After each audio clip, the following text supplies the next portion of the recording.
All right, we are back here. Nick Fraietta is still here talking some Marvel here, and we had a big week in Marvel. We had Black Widow come out last Friday. You saw it in the theaters. I had to do the Disney Plus method because I was so busy, so I just wanted to make sure I had time to sit down for 2 hours and watch it.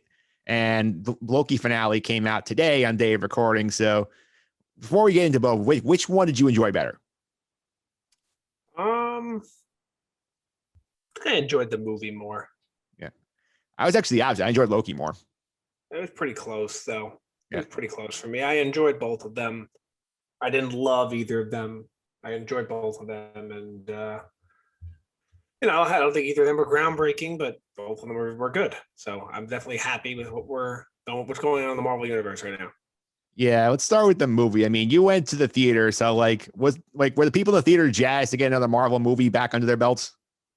A little bit, yeah. I did go. I went. It came out Friday, so I guess Thursday night was opening. I didn't go till Tuesday night, so I think maybe if I went the opening like last Thursday, it would have been a little bit different, a little more crowded. But it was, you know, a third full. Which nowadays I don't know if theaters get full anymore. I don't know. I haven't gone to an opening. I'm not sure how it works.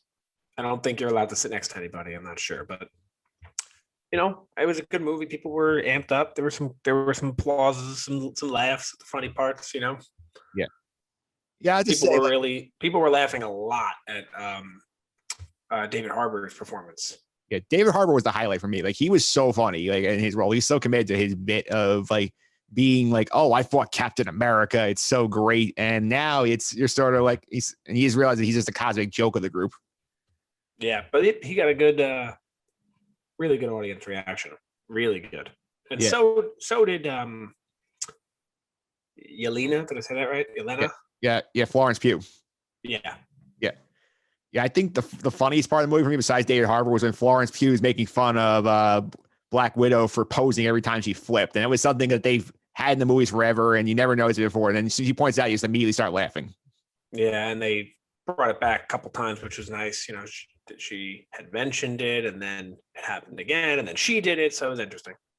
Yeah, and I think in terms of this whole story, I thought it was fun. There were good action sequences in the movie. I thought it was good to get a little depth in Scarlett Johansson's character because she's sort of been the underutilized one for the whole time. But like for me, I feel like this movie came about like 3 or 4 years too late. Yeah, I think this would have been a nice movie to throw in between it, Infinity War and Endgame. Like in the Ant-Man the Wasp spot. Yeah, it would have been a nice spot for that. I mean, it does add a little more to the movie that we know she dies, I think. Yeah. So that's one thing that I do get. I do think it's okay for where it's placed. I think it adds a lot to it. But I agree, it would have been a little bit, you could change things around. So I think it would have benefited this movie if it came out in like late 2018. Yeah. I think that makes sense. Like, because like we had the break from Ant-Man and the Wasp until like Captain Marvel, about like 9 months. You slapped it in November of 2018. I think it fits a little nicer. Yeah, I would have enjoyed it a little bit more. But again, as I mentioned, it was huge knowing that she dies in the movie. I think that added a lot. Yeah, it did, because you go into it saying, oh, this is Scarlett Johansson's last ride in the Marvel Universe. Right. And you don't know where it's going to lead up to.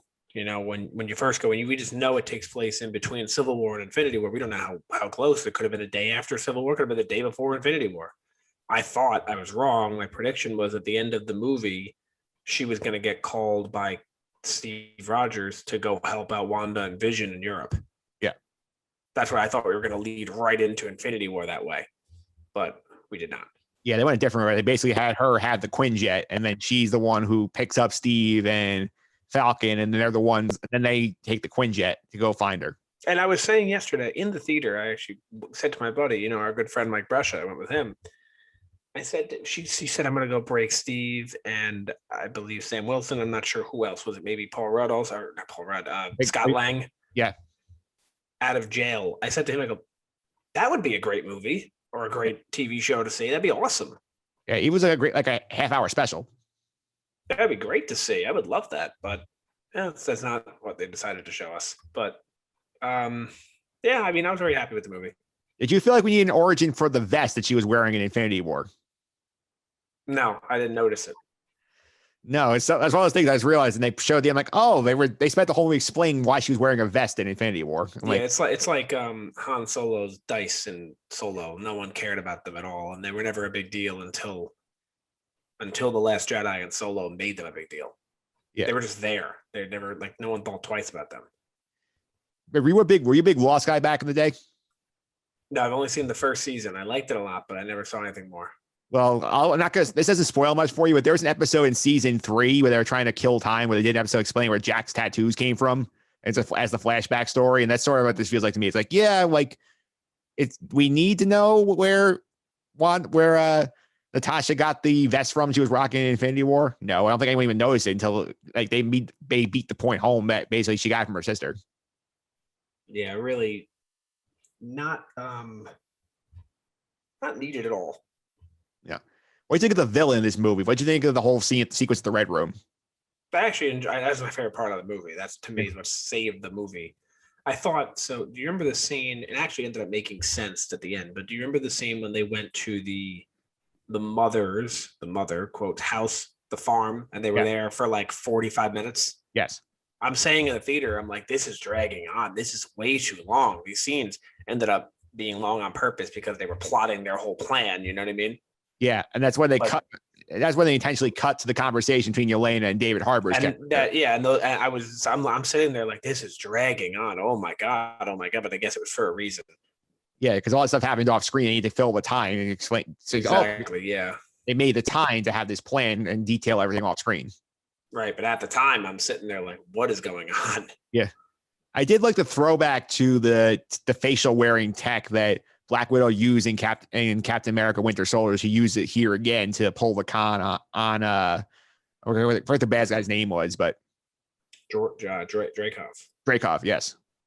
I don't know if you recall, but I had The Winter Soldier as a top 3 movie for me when we did the MCU rankings. So I was very appreciative of that. I thought it was a great movie, and that was a great callback for it.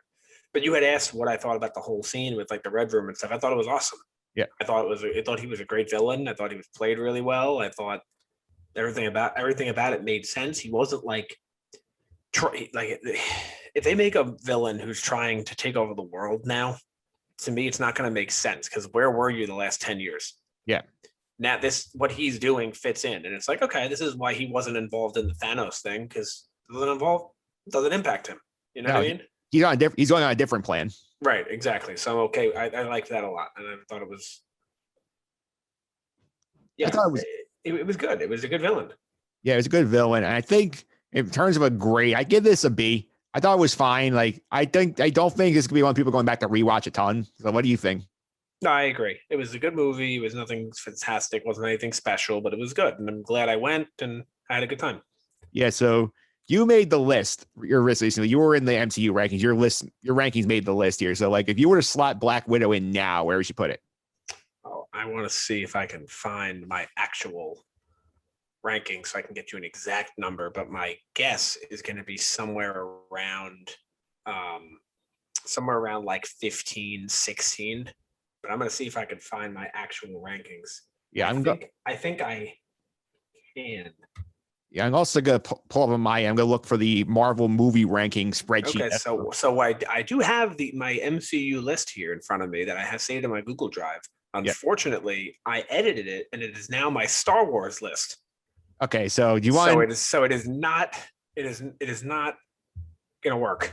Okay, would you like to know what you have 15 and 16 on your list? Yeah, give me around there. I think it's what I had Spider-Man at like 14. And then 15, you have Ant-Man. 16 is Ant-Man the Wasp. 17 is Iron Man 3.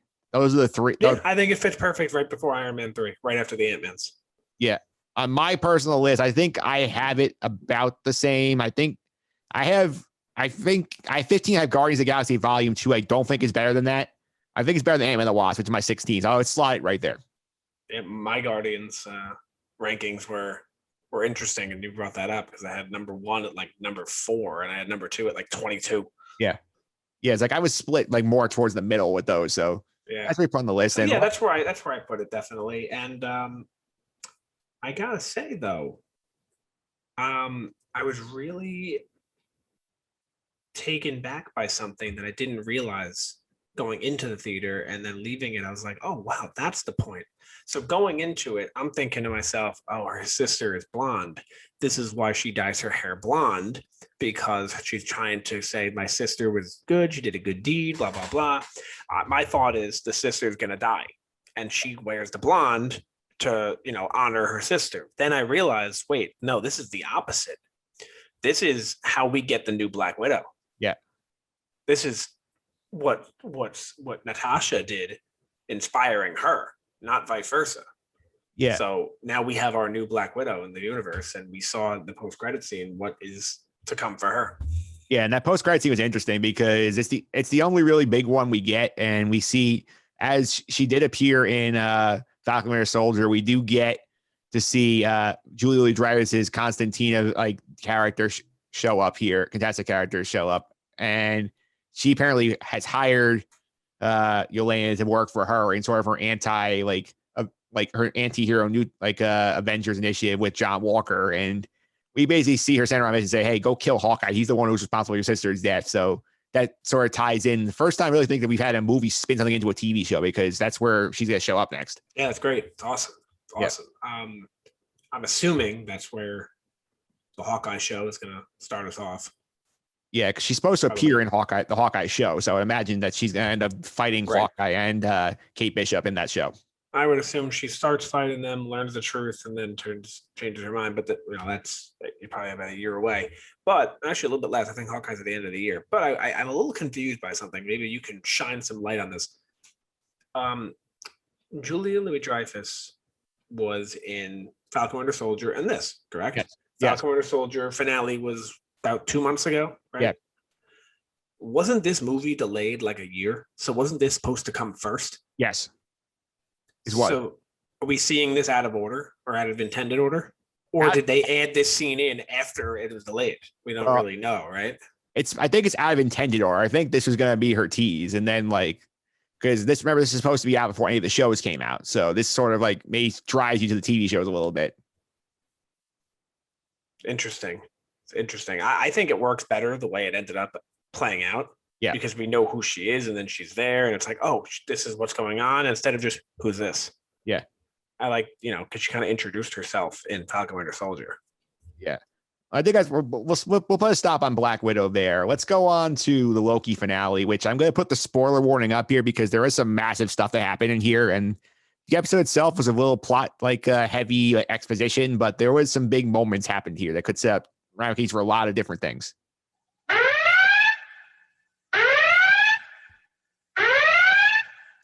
So for those who are not keeping up with Loki, get out, go watch the finale, come back, because there's going to be a lot of spoilers coming up here. So where we left off in the show prior to the finale was Loki and Sylvie, the variant, get through the Alioth creature and get to the mansion, which I think looks like some sort of Bizarro Sanctum Sanctorum. And then we find out there, we see Jonathan Majors there, who we know is playing Kang the Conqueror in Ant-Man 3. And he's playing basically a variant of himself and explains the whole rules of the multiverse. And it took way too long exposition wise. The whole episode was like a gigantic info dump, but he was charming enough. I was entertained.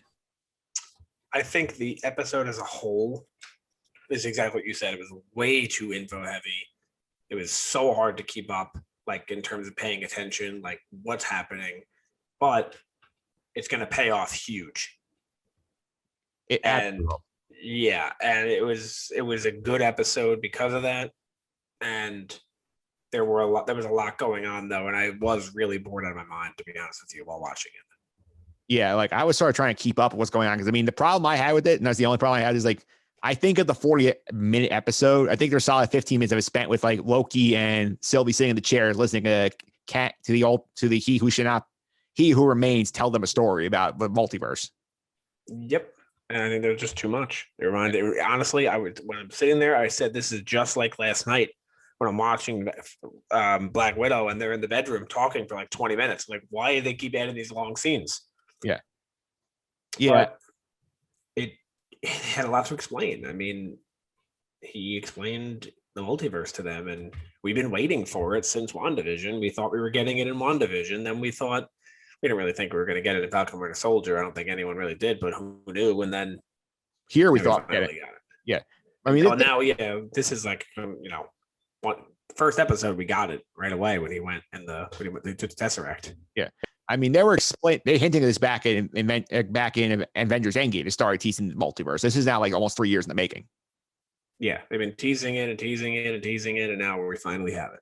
Yeah, we finally have it. So the end result here is that Kang, we find out that Sylvie basically kicks Loki back into the TVA. She kills He Who Remains, and he basically says, "You have two choices at this point: either you and Loki rule the TVA and leave things as they are, or you kill me and risk a multiversal war happening." And she chooses door B, which basically sets up for a whole lot of shenanigans coming forward in the MCU.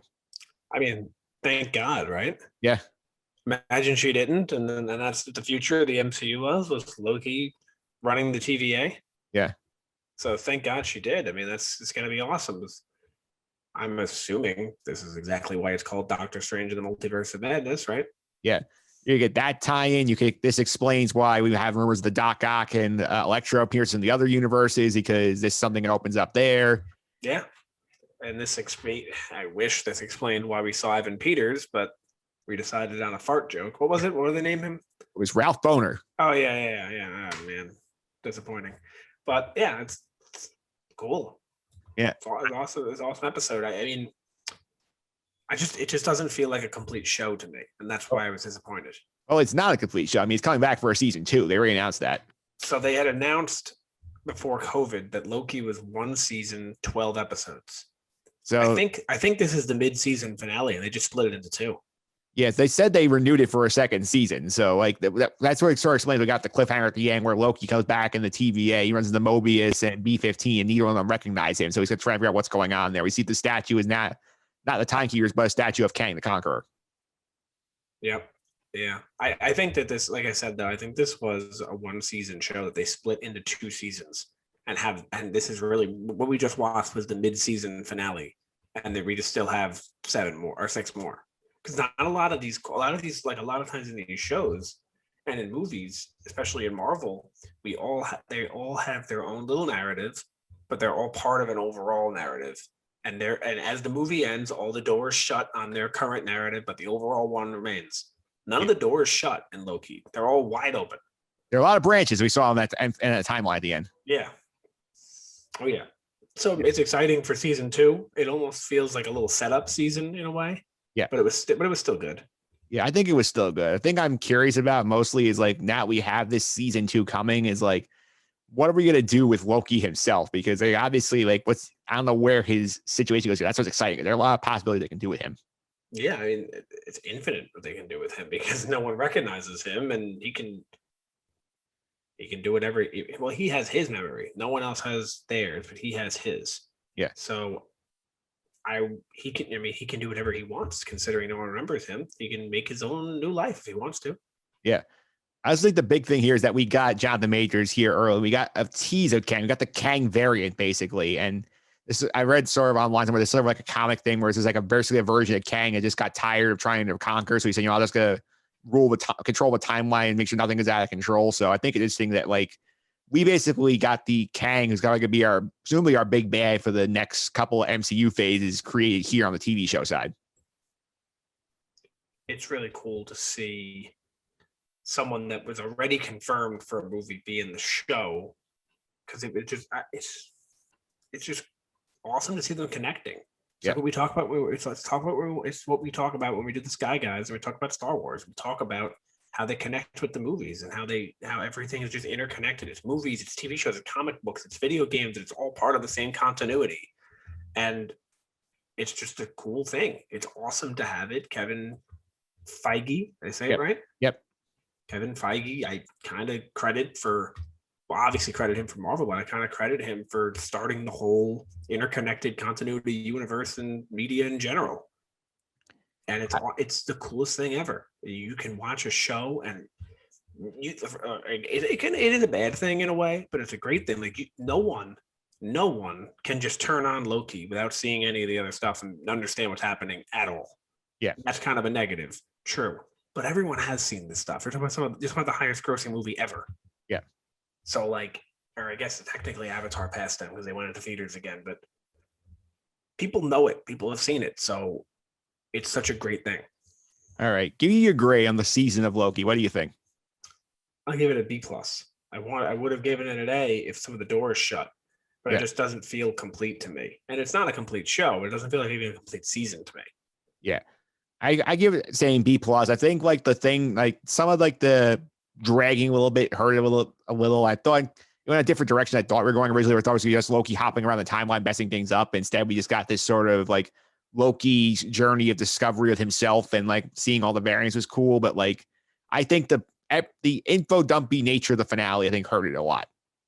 Yeah, I think this finale was still a good episode, don't get me wrong, but it was lackluster in terms of Acting. stuff happening. Yeah. Yeah. Action, stuff happening. It was just info.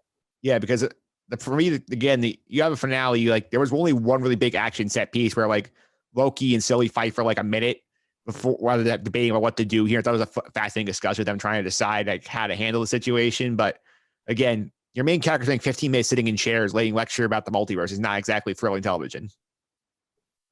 Yeah, it's really not. But I guess when you make these ridiculous rules, like they did with time travel and Endgame, they had to make their own. They made their own rules for it. And when you make your own rules for the multiverse, your audience has to understand it. So I think you could have done it at a different time, but that information did need to be said to us. Yeah, they figure it's easier burning on a TV show than a movie theater. I guess so. Yeah. And the next thing on the Marvel universe here is the What If show, which is the animated show where we're talking about like Jeffrey Wright's the voice of I think the Watcher, and he really seeing all these alternate scenarios in the MCU. A lot of the voice actors in there. Are you interested in this at all? I'm more interested in this than anything in Marvel related in the future. Really? I can't wait for this. This is exactly what I want in Star Wars. Yeah. I want the exact same thing called What If in Star Wars. It would just be incredible. It's such a cool thing to think of. It's like, well, what if, Steve Rogers never woke up out of the ice? What if Tony Stark became the Hulk instead of Bruce Banner? Like that's awesome to see. What if, bringing it to Star Wars, what if Anakin Skywalker never turned into Darth Vader? Like that's awesome. I want to know. Yeah, I think it's coming out next month. I'm excited to see that. I cannot wait for that one because that one, like the choices they made. They also having all the voice actors back is a big plus. Yeah, I think almost everybody, at least I'm aware of. I'm not sure of anyone who's not, but I think there are a few. Yeah, and also it's the last Marvel work for Chadwick Boseman, who did record like lines for T'Challa in that show before he passed away. So a little bittersweet there. Yeah, I don't know how they're gonna make the movie without him, but they said they will. Yeah, I'm sure that something come up here. Speaking of the movies here, like of the ones coming up soon, I mean, we got Shang-Chi and the Seven Rings. I think in September. We have the Eternals, November, Spider-Man and the like Spider-Man No Way Home, Doctor Strange coming soon. So which of these like catches your eye the most? Well, the first two I'm interested in, not as much excited in, because I don't know any of these characters yet. You know what I mean? Yeah. I don't know Shang-Chi yet. I don't know. When I see the Eternals, I think of Game of Thrones. They have two of the actors. That's what I see that guy as Rob Stark. I don't see him as whoever he's playing in the Eternals. But those are interesting. But the other two, I'm obviously pumped for. But I'm more excited than anything for Spider-Man. I love Spider-Man. He's probably my favorite outside of Thor and maybe Iron Man. I don't know, but I love Spider-Man. I always have. And the rumors that we're hearing with this are crazy. Like, are we going to see Tobey Maguire again? Yeah. I love those Tobey Maguire movies. Those are my favorite. I actually never saw the Andrew Garfield ones. I think I've told you that before, but I love those Tobey Maguire movies. We're gonna get Doc Ock back. It's just I think Tom Holland does great too. I love both of the Spider-Man movies in the MCU. I put them pretty much right in the middle of my rankings, but that's just because of how much I enjoyed some of those other movies. But I'm really, really excited to see Spider-Man. I think it's going to be awesome. I mentioned Tom Holland. I like his friend. I always forget that guy's name. Ned, I don't know the actor's name. I think it's like Jacob Batalon. Yeah, it's just awesome. I love the universe to have there. Like all the casting decisions. I think Spider-Man's in a great position. Yeah, I said before, I have some concerns about like the multiverse aspect of that because, again, Spider-Verse is probably a expertly done movie, and I feel nervous to try and rip it off for live action. I don't know if they can stick to the landing on that. Do you think if they do, I'm assuming that movie's going to be multiverse related, considering we're having Doc Ock in it. So do you think that movie brings in Miles Morales? I think it's possible. It would be fun. Have you gotten to the game yet? Have you beaten it? Of Miles Morales, yes, I have. Yeah. Yeah, it's a great game. Oh yeah, you had beaten it first, actually, right? Yeah. Yeah, it's a fantastic game. My theory with that is they're going to do something where we have a second Spider-Man set up so that Sony can do some Spider-Man movies on their own outside of Marvel. So they can bring all those Morbius and Venom franchise into a Spider-Man without having Holland be there. Yeah, I mean, I can see why Sony doesn't want to, but it'd really be nice if they just gave up on on their own little Venom verse, whatever they're called it. Just give that stuff to Marvel, so we can get all the continuity. Would be great, but I get why they're not doing it. And since they don't sell it, me and you get exclusive rights to the video game. Yes, we do. So that's nice. Absolutely. And Nick, thanks for all the time. I really appreciate it. We'll be back soon. We'll be doing some Star Wars movie rankings in a couple of weeks. Yeah, I'm pumped for that. I got my list ready. Might have to do an edit or two, but I have it ready. Yeah, I'm good. I'm going through. I'm getting ready to edit lists. I cannot wait to do that next time. Have you watched any? Not yet. Do you plan to still? Yes. Okay. All right. I'll be a lot of binging here because the movie's done, but they will be done. Yeah, no, Pete's been doing a lot. I think he's almost halfway done already. Yeah, Pete's outracing us, which almost never happens. Yeah. Good for him. Yeah, absolutely. We'll see what his list is, and that'll be coming up in a couple of weeks. Nick, thanks again. Yep. Thank you.